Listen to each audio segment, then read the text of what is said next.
looks like the trickle in has stopped, so I'll go ahead and kick things off for today. So hi everyone, thanks for joining. My name is Jessica Dill and I work in the research department at the Federal Reserve Bank of Atlanta. I am also the past president of a local nonprofit organization called the Atlanta Economics Club, or AEC for short. And the AEC is a local chapter of a national organization called the National Association for Business Economics, or NABE. So I'm here today because the Atlanta Fed, the AEC, and NABE would like to do more to build the pipeline of future economics professionals. We know that the study of economics has vast applications and can lead to rewarding careers across the public sector, the private sector, and in a wide variety of industries. But we want to make sure that students know this as well. That's why we've partnered with local student econ clubs at college and universities around the Atlanta area. We're calling this partnership ECOI, and that's a descriptive acronym, not a witty one. But ECOI stands for the Econ Collaborative of Atlanta Area Academic Institutions. And I'm proud to say we currently have representation from 6 institutions across the metro area. Oglethorpe University, who's hosting our event today. Also Georgia Gwinnett College, who hosted our event in September. Georgia Tech, who's hosting our event later this month. Spelman College, Georgia State University, and Morehouse College.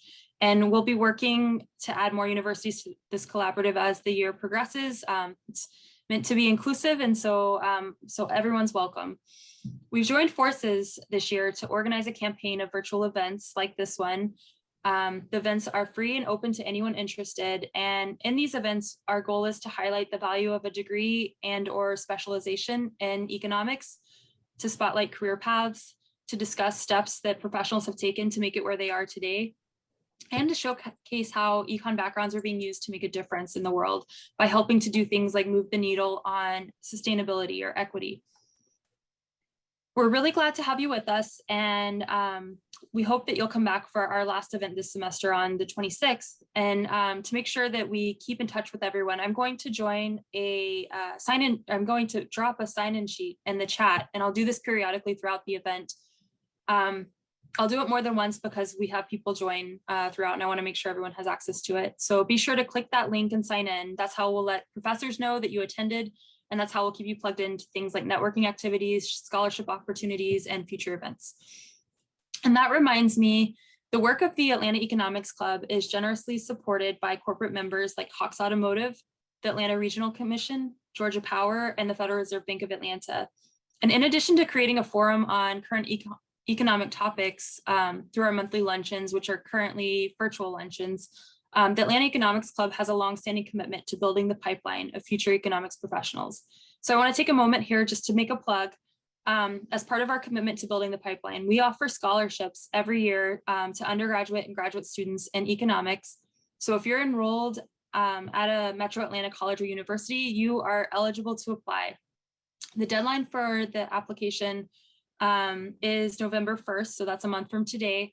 I'll drop the link in the chat to the scholarship application, and I'd encourage everyone who's here to bookmark the link and submit an application.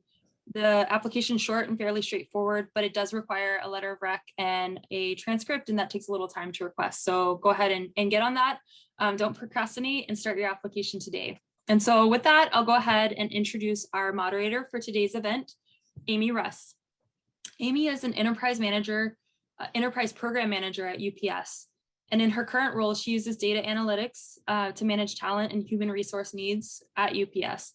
In addition to working full-time, she's pursuing her MBA from Auburn University. She has a bachelor's degree in international studies with honors in economics from Oglethorpe. So we're really pleased to have her as an Oglethorpe alum to be our moderator today. And she also has a master's degree in international affairs with a focus on economic development from Georgia Tech. So she's plugged into a lot of our local universities. She's very committed to the economics profession, and we couldn't have a better moderator. So Amy, go ahead, take it away, and I'll turn myself off and drop those links in the chat. So thanks. Thank you, Jessica. And before we start, I'd first like to give an opportunity for our panelists to introduce themselves. So we'll start with you, Dawn. And I'm sorry, before I introduce myself, do you all want to promote Adrian over? I'm sorry, that's the IT in me. No. Sorry, I'm doing it now. I wasn't able to do it while I was talking. So Okay, there he is. here he is. Yeah. Sorry about that, Adrian. We're good to go. You're good. Don Arnold, I am Executive Vice President and COO at Invest Atlanta, where my primary role is really to just make sure that the organization remains financially viable and sustainable. I have been in this role for probably the past 4 or 5 years. But prior to that, I've served in several roles at Invest Atlanta, particularly focused on community development and housing and economic development. And so love my career, love what I do. And we'll talk a little bit more about the econ major and how I actually blossomed into this career. But it's a pleasure to be here and to speak before you this morning, or this afternoon, sorry. Thank you, Don. Next, can you introduce yourself, Adrian? Hello, everyone. Thanks for the invitation. My name is Adrian Garcia. I work for Invesco, which is an asset management firm. We invest in emerging market debt, and that's my current role is analyzing the investment opportunities in that sector. I grew up in Costa Rica and moved to the States and to study economics, and that opened me a lot of opportunities that I'm happy to expand on later on. Thank you. Can you introduce yourself, Carlos, please? Thank you very much. My name is Carlos Herrera, and I'm the Chief Economist for Coca-Cola North America Food Service and On-Premise Division. And I'm by training an industrial and systems engineer, but as I love to say, about 20 years ago, I went to the dark side and started working in economics. And it has been a very big and fun ride. And so I would love to share my experience with you today.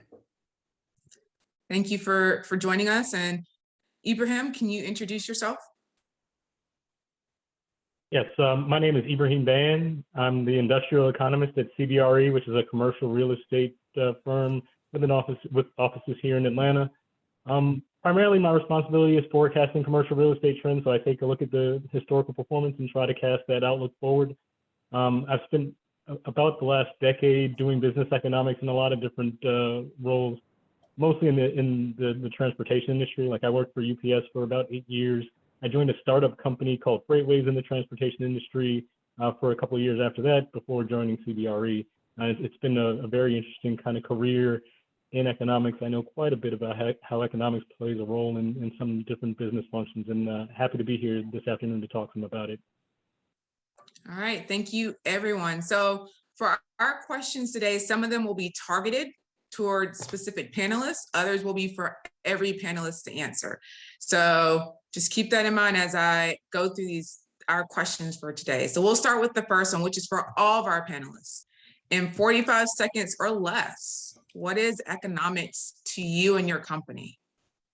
We'll start with you, Dawn. Well, 45 seconds or less, I only need about 15 minutes, but really economics is really for Invest Atlanta, we are the city's economic development agency. So a big part of what we do is recruiting companies to come into the city and bring jobs. But, you know, at the heart of it, I think that economics is really about people and the study of people and our behaviors and why we make the decisions that we make and why we do the things that we do. And so at the heart of it, I would say that although there's a lot of quantitative and qualitative thinking as a part of that, I would say that it's definitely about people. Okay. Carlos, 45 seconds or less. Oh my gosh, I cannot even talk for 45 seconds about yesterday's weather. But anyway, I think that the most important aspect of my job as a business economist is to understand what are the connections, what are the transmission mechanisms in between the socioeconomic environment and the business. Because if we can understand that, then whichever way the economic environment changes, the socioeconomic environment, then we can understand how the business is going to change. And that is what is fundamentally my job. Okay. Adrian. Sure. I think one formal definition that I like to use about economics is the allocation of resources. And that formal definition is something that I apply as well, in the sense that we have a certain number of assets under management and we have to allocate them in the most productive way. So it is a social science that encompasses, a lot of quantitative analysis, but also qualitative analysis as to how people behave. So I relate to that of this is about people and how do you allocate resources and to have the best use of those resources. Okay. Ibrahiim. Yeah, I think I would echo a little bit of what Adrian's saying, that economics really at its core is dealing with the problem of scarcity, that there's just a limited amount of resources and how you go about allocating the resources that you do have. So that could be an individual trying to figure out how they're going to allocate the hours in a day. It could be a business that has a budget that's trying to allocate their budget, right? But at the core of it all, it's like there's only a certain amount of time or a certain amount of money that you have to be able to do what it is that you want to do. And then, economics is really just the science of figuring out how individuals go about or businesses go about making those kind of decisions. People kind of confuse economics with finance and banking or the stock market, but it's a lot broader than that. And it really goes to this idea of allocating, dealing with scarcity. And it's interesting to hear all of your points and comments because they interrelate quite a bit, right? So resources in an organization can, of course, be people. Mechanisms within an organization can be how do you get people to interact with certain things, to allocate and move the organization forward. And of course, people are scarce resources. We're seeing that right now as we look at the job market. So in the end, all these definitions really do interact with each other. So my next question is actually for Don and Ibrahiim. What economic skills have been important in your career? You can, do you want to start, Ibrahiim? Ibrahiim. Yeah. Sure. So there's a couple of things. I mean, along the path of doing economics and doing like an economic major and going on into graduate school, which I did, one of the things that you pick up is just the ability to kind of deal with data that I think translates to a lot of different kind of job functions. That no matter what, if nothing else, if you really push your economics education, through an undergrad degree or even beyond into graduate school, you learn a lot of data tricks that become applicable just anywhere where they need data. So that's a big part of it. The other thing I would say is just economics has a good way of sort of mapping out strategic decisions. So even if you don't necessarily like data, or you don't like to numbers or big spreadsheets scare you, there's an aspect of economics that really just deals with how people go about laying out the costs and benefits of things and how they strategically make decisions. And I think that's invaluable for anybody. In fact, I would encourage anybody, even if you're not going to be an economics major, take an economics class or two just so you can learn that line of thinking, how to clearly lay out these kind of problems. I think it's a very helpful skill to pick up. And I would definitely echo Adrian. I think one of the most critical skills that I've gained since I've been at Invest Atlanta has really been able to really communicate well with people. As analysts, we oftentimes can see the data and we can explain it in terms of what it means to us, but being able to really make it something that people understand. Of course, I'm in the public sector, so a lot of what I do is really intersecting with people every single day at all different levels, whether it's people that are looking for our down payment assistance programs or people that are trying to figure out their next home, or if it's a company looking to move to Atlanta, and being able to communicate that data to them is going to be important. Also, one of the things that I recognize is really being able to analyze. And Ibrahiim talked a little bit earlier about your resources.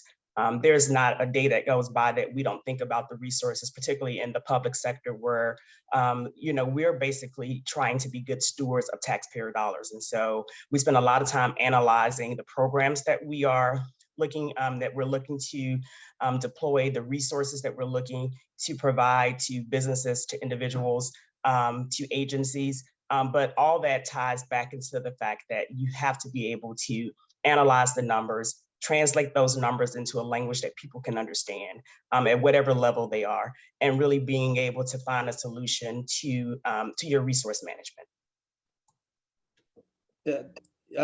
that is terrific, because I think that I agree with both Ibrahiim and Don in the sense that,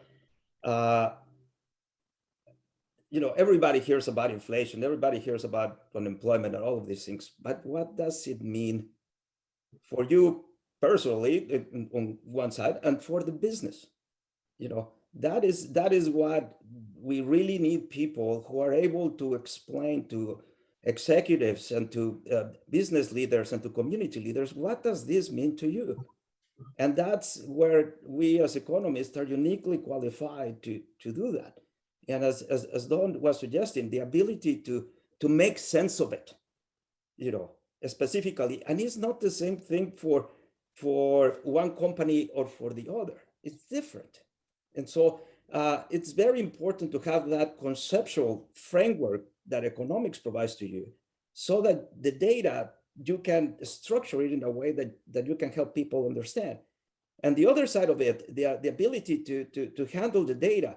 I mean, in our days and time, I don't care what job you have to deal with data. And I think it's critical for all of us to have the skills to manipulate, not just manipulate the spreadsheets.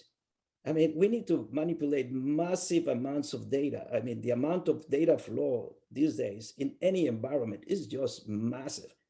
And we really need the tools so that we can see what the data is telling us. And he's not the data scientist. The problem with the data scientist is that he doesn't have a framework on which to hang the data that he's looking at. We as economists have that framework that says, this is how this makes sense, not just that the number is such and such. So I think I agree, definitely. Two of the most important things is to help people understand, and for us to be able to manipulate the data so that we know how to help people understand. Yes, fantastic points. Communication, analysis, and understanding are key skills for us as economists. So actually, to that point, this next question is actually to Adrian. At what point in your career did you see economics start to play a pivotal role for you? Yeah, I think, I was interested in economics early on, even as I started my freshman year. So I was always very passionate about the subject matter. But from a practical standpoint, I think one thing that I would add about the definition of economics and trying to decide when did I see a significant impact is incentives. And so you allocate resources that are scarce, but at the same time, you have to deal with people. And if there's right incentives put in place, organizations may react differently.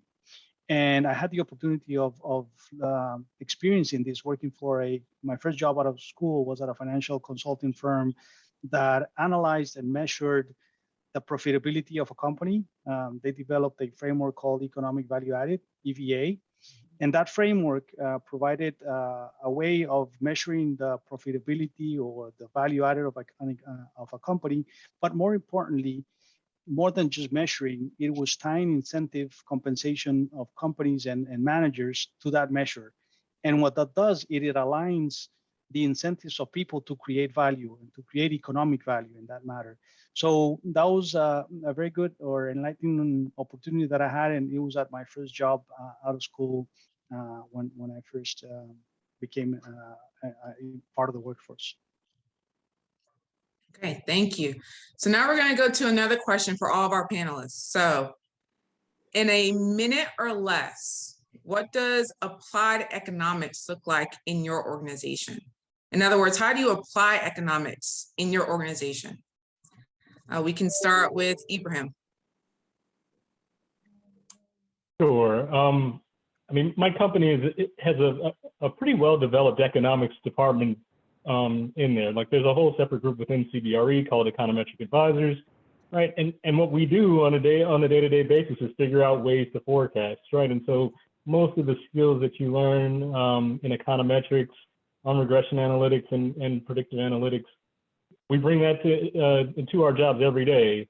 I mean, you can kind of think of what I do as being like half of every quarter is just taking in real estate data, the rents, the availability rates, the pace of completions or like the pace of new construction. We take all that data, estimate what the historical relationship is, and then try to cast out going forward where we think these markets are going. And we go city by city and try to estimate what the outlook is. And so it's a very kind of traditional economics job in that we're using, number one, we're called econometric advisors, but we're using pretty directly just regression techniques and things that we learn in the classroom in our day-to-day work. It's an interesting kind of environment. It's definitely not always that way though. Okay, let's go to Carlos. Thank you. Yes, pretty much that's it, in the sense that, for example, in my case, I have to answer two questions. How many people are going to show up at restaurants, and how much money are they going to spend? Okay, and how do you go about it? And so you need to have a theory of consumption. You need to have the data, and you need to have the tools, as Ibrahiim was saying, your regression tools, your model building tools, and then try to understand all of the things that there is to know about them in terms of the nonlinearities and the stochastic nature of some of these things, so that you can, as he was saying, make an educated, structured, formal forecast, rather than I just think that this is what's going to happen. That you can show your work and say, this is why I think this is going to happen. And I think that is the most important thing, is to be able to explain why the perspective is as it is. And for that, the modeling and the analysis really gives you that, so that you can communicate that to people. Awesome. So we've got communication and forecasting on both sides. Okay. For two of our panelists, let's go to Dawn. What I'll say is I use a lot of the data that Ibrahiim produces. A lot of what we do at Invest Atlanta is providing financing for real estate transactions, commercial transactions. So in addition to recruiting companies to the city of Atlanta, we have to figure out how to layer those incentives, because of course we're competing with other cities who, want these companies as well. So a lot of what we're doing is very analyzing what this company needs. We do the same thing on the people side with our community development side. We're trying to figure out what it is that people need in the current market. And we're trying to make sure that we have products that really can serve the need today. And so we spend a lot of time looking at data, of course, but we also spend a lot of time listening to people, listening to the needs, and then thinking about where the market is going.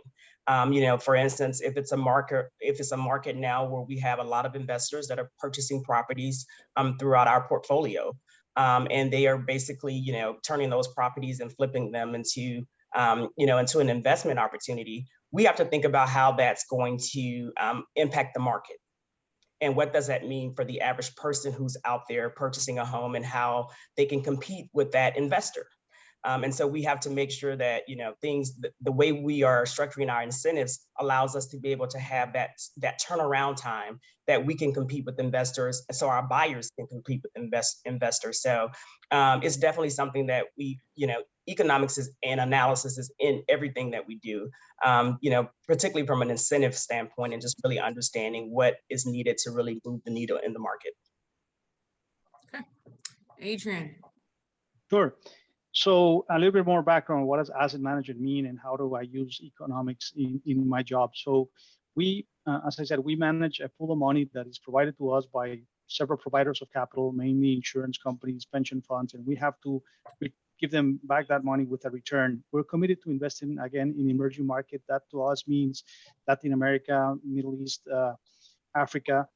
And so we look at all macroeconomic variables in all these places in the world. We take that as an input from our economics department, and how economics, what is the GDP growth in a particular region? What is inflation? What is interest rates doing?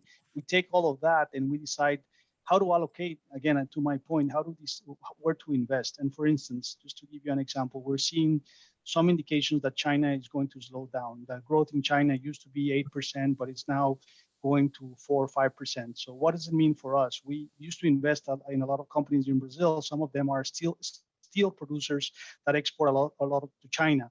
But given that there's going to be a slowdown in China, we may reconsider investing in those steel producer or iron ore miners because there's not going to be that strong demand coming from China. Alternatively, there's been a crisis in the pork herd in China. So Chinese are demanding other sources of protein. So that creates an opportunity to protein producers to export to China.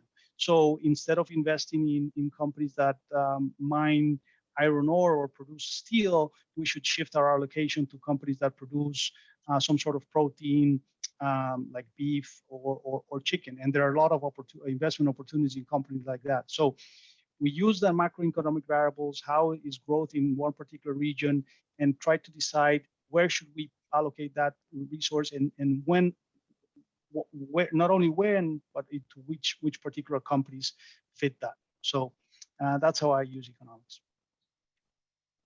So a lot of things around forecasting, a lot of concepts around understanding not just the US market and US economy, but also the global market as well, and how do we interact with that? What? Yes. Sorry, I wanted to support Adrian's point about resource allocation, particularly from one angle of this, which is decision making. Really, that allocation is a decision. Where are you going to put things? And I feel like the role of an economist, just about anywhere you are, whether you're in finance or in supply chain or any place, is to help the people who are managing the business make those decisions. Okay, how can we help them make a good decision? I think that is a very big role of what we do as business economists, is helping people make the decision. Excellent point. At the end of the day, we want to help people make better decisions. And interesting enough, or what I'm curious about to that point is, and this is a question for you, Dawn, is you talked a lot about helping bring businesses to Atlanta in your current role. So can you go into more in-depth detail about how you use economics to really, in a way, help businesses, in my opinion, make the best decision they can and come to Atlanta? Yep. And so one of the things you have to do is understand their business and understand their business model and what it takes to incentivize them. So for instance, if you're trying to recruit a fintech company, you have to think about, what is it they're looking for? Are they looking for talent? Because that's one of the main things that we saw about it, the city of Atlanta, is the amount of talent that we have here. And so you have to also think about your incentive structure. So, what kind of financing are they going to be looking for? Do they want a new facility? Do they want a new headquarters? Do they want to, what are they looking for? And how can we incentivize that? Can we provide construction financing for their new facility? Or can we in some way offer a tax abatement so they don't have to pay, multiple taxes on a multi-million-dollar building? And so you start to kind of layer that in. What I've recognized, and this is something that I tell people all the time, is that we at Invest Atlanta, because we have economic development department that focuses on bringing these companies here, and then we have the people side, which I consider to be our community development department. Oftentimes, those two departments struggle, and they actually are in conflict with each other. And let me just tell you how. You think about if I spend my time recruiting a Fortune 500 company to come here and they're bringing great paying jobs. Those jobs come to Atlanta and the average salary is $100,000 a year.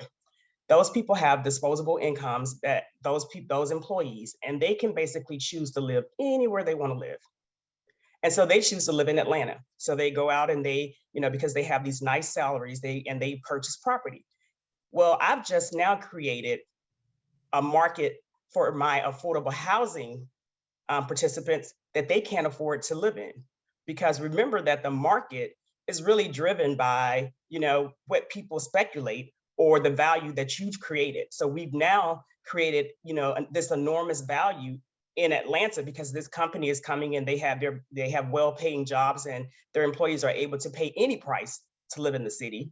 And so now I have a struggle on my, community development side, because now prices are unaffordable for the vast majority of the people who live here. And so you have to try to balance that. So when we're bringing companies in, we have to balance that with how is that going to impact our residents. And how is that? Because again, we're using taxpayer dollars. So we're using people's dollars to finance companies coming to the city that may in some way push you out of the city if it's not done correctly. And so we have to balance that conversation and think about what can we ask this company to do that will help level the playing fields for our residents, for our businesses that are already here, while we're providing them with tax incentives or taxpayer dollars. That is a struggle. And oftentimes we create that, just by the nature of what we're doing. And so having that balance between what the residents and the community needs versus what the companies need is really a delicate balance. And it's something that we didn't recognize for probably the first 10 or 15 years that I was with the organization. And we're just now getting to the point that we recognize that we are really creating some market conditions for people who have really been invested in this city and spent time in this city. And we have to figure out how that balance can be done and how we can really help the market and help those residents while also recruiting these companies to the city. So. Wow. And you brought up a really interesting point about balancing it out so that you have an equitable market. Mm-hmm. And we know, as we look at everything that's going on in the world today, how important being equitable and sustainable is for us. And so to that question, I'd like to hear from Carlos as well as Adrian and Ibrahiim. What are how is your organization using economics to help hopefully further some of those goals around equitability, sustainability, et cetera? That's a good one. The organization as a whole is not an island, and is, as I was suggesting earlier, connected to that socioeconomic environment. So if we understand those connections, then you can start thinking, what are the results of those interactions? Whether it be environmental, whether it be social, whether all kinds of things around the organization. And so how are the two things connected? That, to me, is the key in here. I mean, you can think as an engineer, oh, I just need to use less plastic, okay? But why is it that you're doing that? And what's the impact and what is the benefit for the organization as a whole? And we have to be able to quantify these things so that we can support them, okay? So that the decision maker can make a decision, should I do this or not do this? And that's, so, if you think a couple of seconds about it, you come to the realization that we economists are needed across the board. And that this is really, the job opportunities are tremendous in the sense that somebody needs to understand what's the connection to that environment. That would be my take on that. Okay. Yeah, I would echo some of that.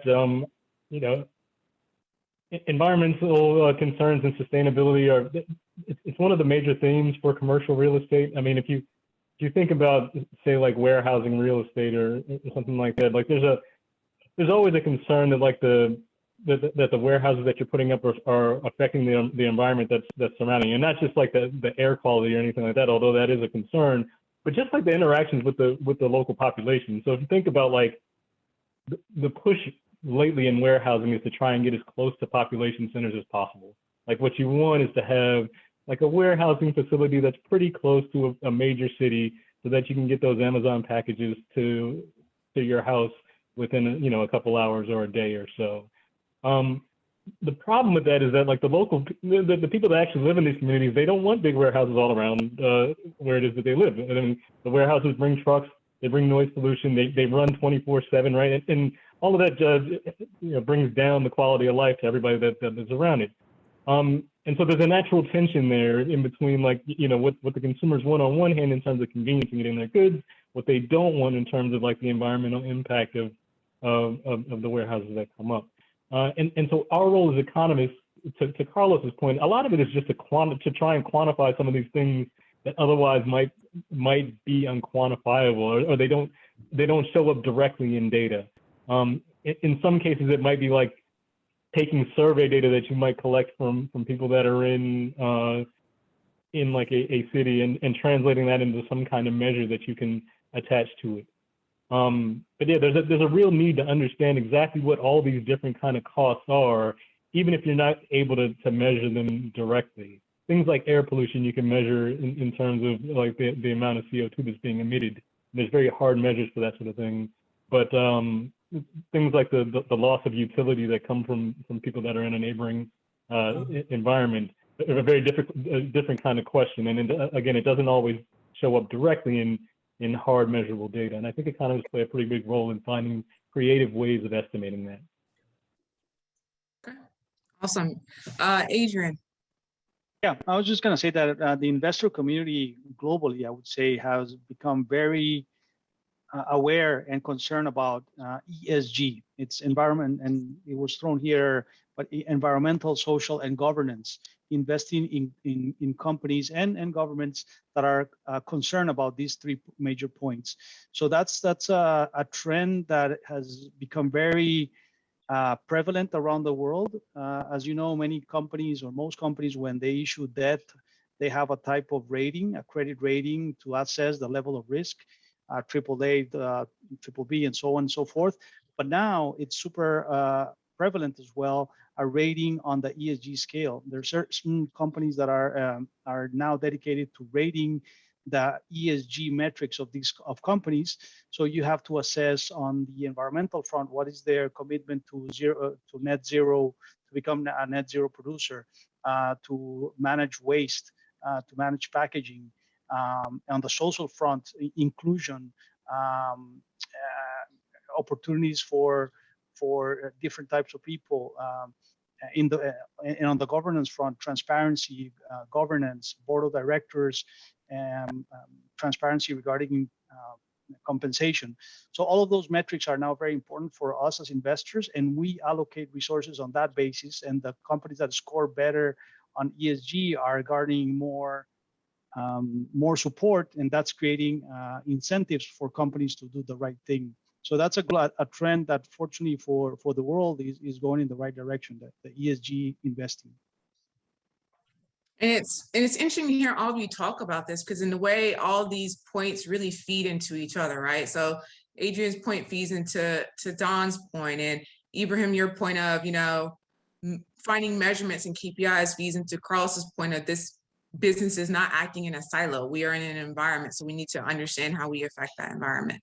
So all this really does tie together. So for our last question, I'd like for all of our panelists to answer this question is, I've done some digging, of course. I did my homework on everyone's company, and certain companies have titles of economists and certain ones don't. So to this question, what does an economics job look like in your organization?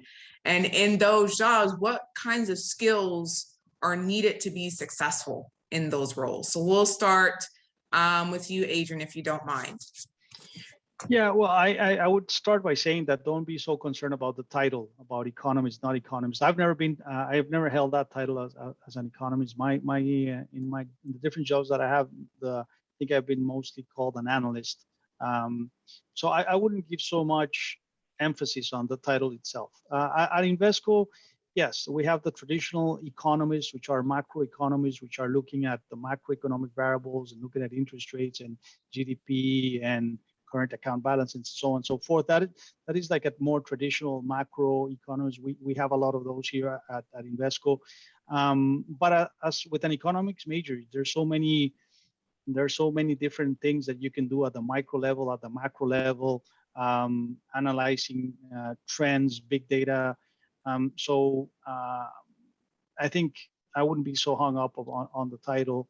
Just follow your interest. If you're interested in micro data, analyzing pricing strategies, analyzing data, so that analyzing companies, in my case, what I do is mostly analyzing fundamentals of bottom-up companies. So all of those, I think, encompasses what an economist can do. So bottom line, I wouldn't be so hung up on the title, and follow your interest. Economics has a lot of many different branches, and just explore what piques your interest. Let's go to Ibrahiim. Yeah. So, I mean, I mentioned earlier that the CBRE really does have like an economic unit in it that's there, right? And so there's a part of it. I mean, you can always have these jobs where you're plugged in with other economists. You're doing economics things like doing forecasting. But my career wasn't always that way. Like I mentioned in the beginning, I worked at UPS for 8 years. UPS didn't have like a set economics department. It had a single economic analyst and a single economics manager, and they were responsible for doing all the economics for the organization. And what we would do is you know, when we found people that we thought were talented in economics, you might not necessarily have like an open position. Like if the analyst job or the economics manager job wasn't open, then you don't have an open economics economist position. But an economics degree translates into so many different fields. And so if you read somebody's resume and you notice that they have like any kind of econometrics training at all, then you can kind of plug them into any kind of data analyst role, like throughout the organization. Because if you can make it through econometrics, like you're probably good enough to do at least data analysis for most companies. So we would just kind of plug these people with economics backgrounds into different roles across the organization. Or even if they didn't necessarily have like a data background, you know, if somebody had an economics degree, particularly if they had like a master's in economics, but weren't terribly strong with data, you know, we might end up sending them like into our strategy department. Because again, like economics will teach you the data, but it'll also teach you how to lay out these problems in a proper way, like a good way to just lay out what the costs are, what the benefits are. One of the things you learn very early in economics is like the idea of opportunity cost, which is that, you know, not every kind of cost is something that you measure in dollars. It also includes foregone opportunities. This is a very valuable lesson for people to learn, that, you know, not every cost is something that you actually pay out of pocket. That you need to measure like the lost opportunities as well. So people understand that, and they understand, you know, basic econometrics. You can plug them into a lot of different positions. And you know, there are whole companies here in Atlanta that they may not have an economist at all, but they have, you know, an economics department at all, but they have economists there because economists just have good skills for a lot of different business applications, I think. And so yes, I mean, my current role has a formal economics department and sort of traditional economics jobs, but it wasn't always that way. And I've seen a lot of, I mean, I've put a lot of economists in a lot of different positions over the years. As a current UPSer, I completely understand where you came from. Dawn. Yeah, I would say in our day-to-day, and if you were to see titles at Invest Atlanta, the only titles you would see that would have any resemblance to economist or is our economic development professionals, the people that we are hiring to go out and recruit these companies or to help retain the businesses or the companies that are already here. But behind the scenes, there's a lot that goes on as far as, you know, analyzing data, looking at trends, figuring out where the market is. And so it may not necessarily be in a job description or it may not be in a title, but you will see very few job openings at Invest Atlanta that does not involve having some type of finance degree, economic degree, being able to think critically, to be able to make decisions. Even a lot of the decisions we make are really around policy. And so you may not necessarily see the word economics in that, but we're using that the market information and all the data to really support the policy decisions that we are making. And so even though you may not see it in a title, I would say 80% of the jobs at Invest Atlanta are really around, you know, data, around, you know, critical thinking, around quantitative, you know, analysis, qualitative thinking. Most of the jobs, but you may not see it in the title. This is the first time since I've been at the agency that we're actually hiring a person with the title with data in their title. But we use data in every single thing that we do, every decision that we make.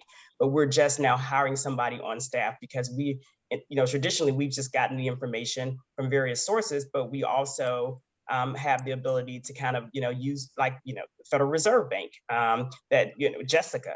And so we have that ability to get that information, and it may not necessarily be someone on staff that's doing it or producing it, but we are definitely using it. So you will very seldom see anything economy or economist in the title, but the skill set that those individuals bring is probably in 80 to 90% of our jobs.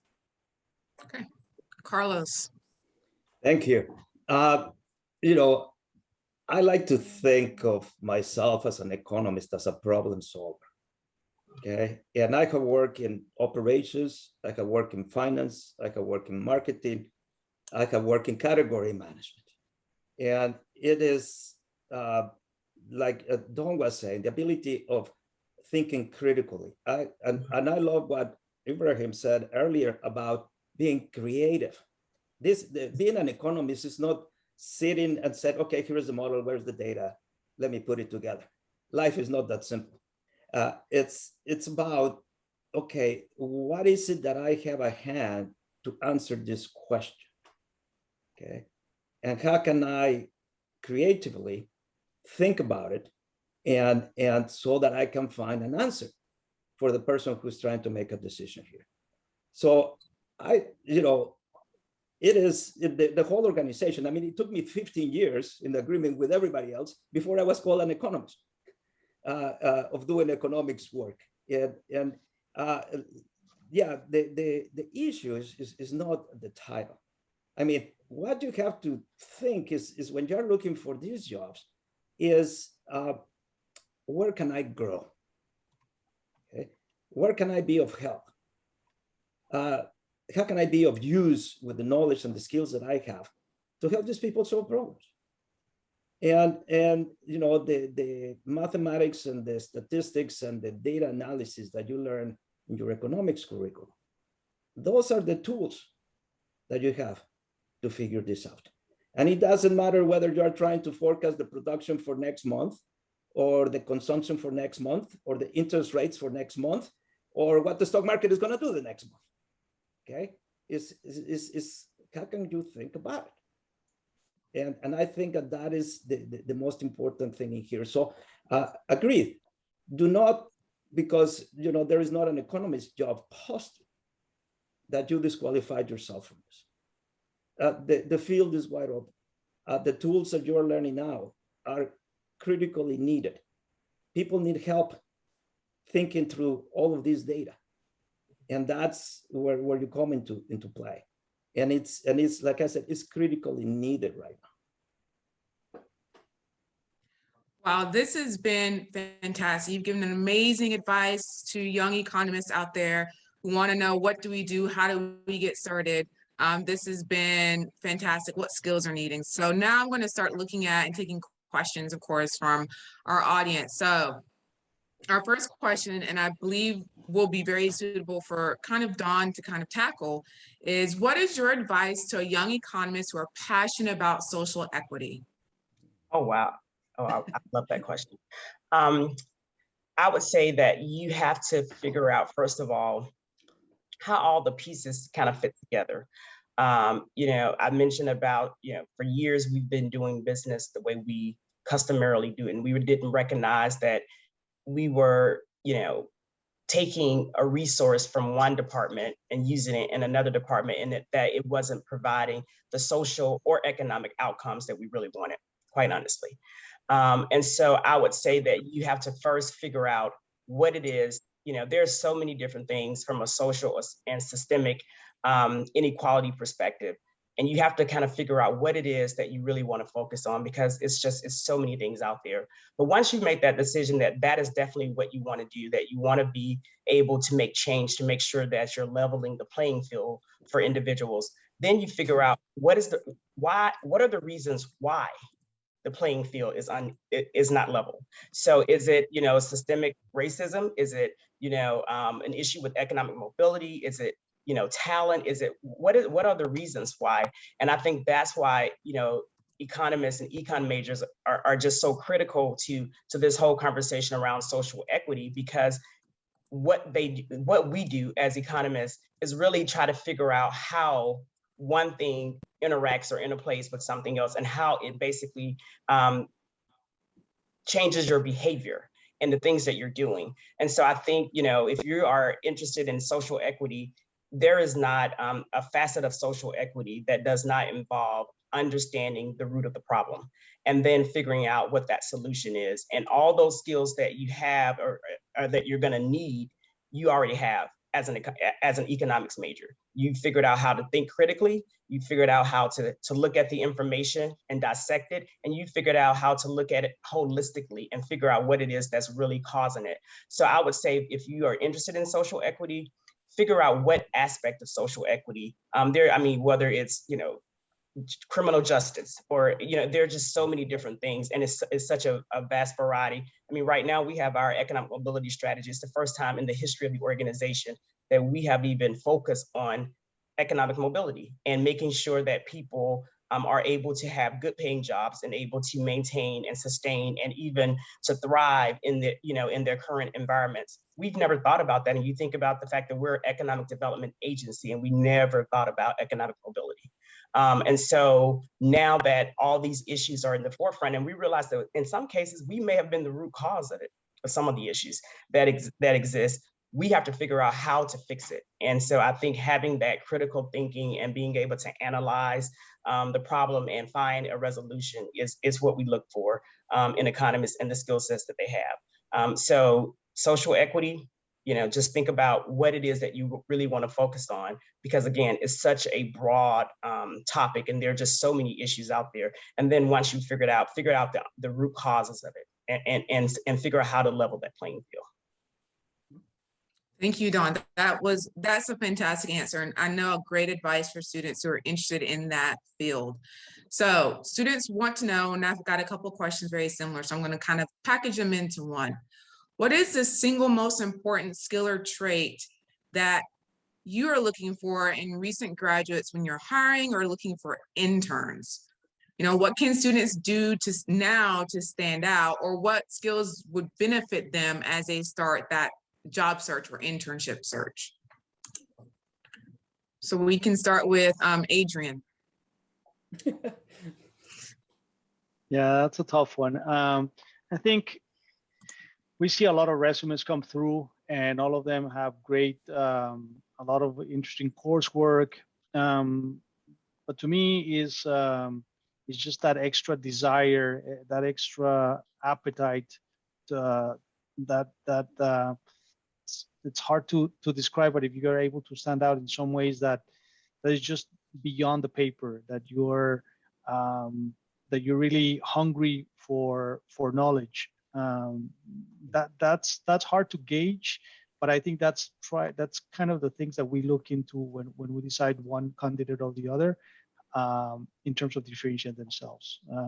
I think it's very subjective, but I think at the end of the day, when we behind closed doors, we go through the pile of resumes or have the opportunity of talking to candidates, when we see that desire to succeed, that passion, that's what to us makes a difference. Let's go to Carlos. Okay. I want to say that I will be looking for somebody who has great data skills, so that I don't have to worry about helping them with that. And that if they have that, and they have the ability to think, to solve a problem, then that is what I will be looking for. Is everything, all of the work that we have in front of us, in my mind, is about a problem that needs to be solved. Whether Dawn is about equity, social equity and stuff, or Adrian about forecasting the real estate market, or Adrian about where to allocate investments, is show to me how do you think through things? What do you do when you're trying to solve a problem? And because if you're really strong in that, then I'm on the other side, because I can tell you, here's the problem, go. Okay, and then we can get together as to what did you came up with. But if I can do that, then it's a whole lot easier for us to grow and learn together. Rather than me saying, okay, well, we need to learn how to handle the data. We need to think about this whole thing. So I think that is what I will look for more than anything, is that creative way of looking at problems. So some of the projects that we have in our schools, your senior projects or however internships that you have, and the problems that you face, and how did you go about it? What did you do about that problem? I think that's what will be of most interest to me. Dawn. Yeah, I would say that I look for people who have passion. Quite honestly, I can teach you any job at Invest Atlanta, but the work is hard. And so you have to have a level of commitment and passion to actually do the work. You're serving so many different constituents that have so many different needs, and you have to be able to have that empathy that's needed to really serve them and provide them the resources that they need. And so when I interview people, I love, to ask questions. I always go through this whole role play, and I give them scenarios and say, well, if you were given this problem, how would you resolve it? What would you do? Because I want to see that they can think critically, but I also want to see how they're going to respond to the needs of others. And so, while all the analytical thinking and the critical thinking, they're terribly important. Those things will come if it's something that you love and that you're passionate about. And so I look for that when I talk to people. I look to see I look for authenticity in what they want to do and how they want to go about helping society. So, Ibrahiim. I guess I would separate it into a couple of different categories. Like, number one, on a resume, when sorting through resumes, the things that always jump out are like evidence that you've dealt with data before. To Carlos's point earlier, it's hard to find jobs where you don't touch data at all. In most of the jobs that I've held, where I've actually tried to bring in interns, usually requires some kind of data analytics. And so if you have experience with like programming languages like R or Stata, it's a good buzz. I mean, it definitely catches attention because usually associated with that is some kind of exposure to econometrics.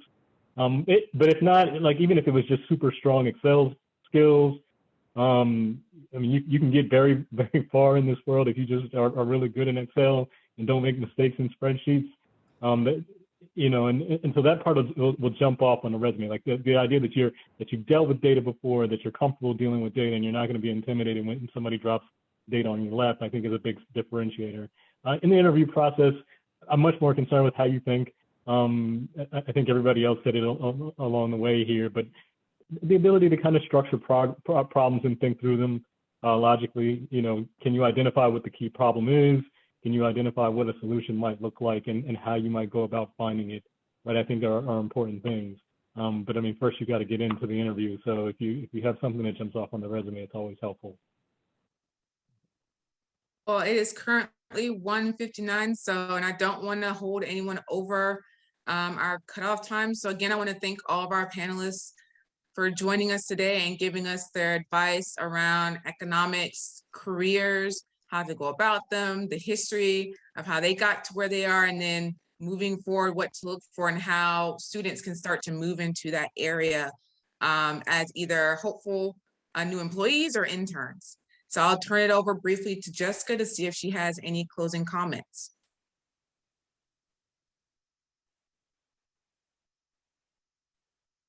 No closing comments. I really enjoyed today's conversation and want to thank the panelists again for joining us. I want to also thank all the students for logging on and for actively participating in the chat. Love the questions and hope that you'll join us again next time. For everyone that asked about sustainability and equity, the session on October 26th will be an hour-and-a-half long, and will be a discussion with entrepreneurs that have gone really deep on sustainability and equity.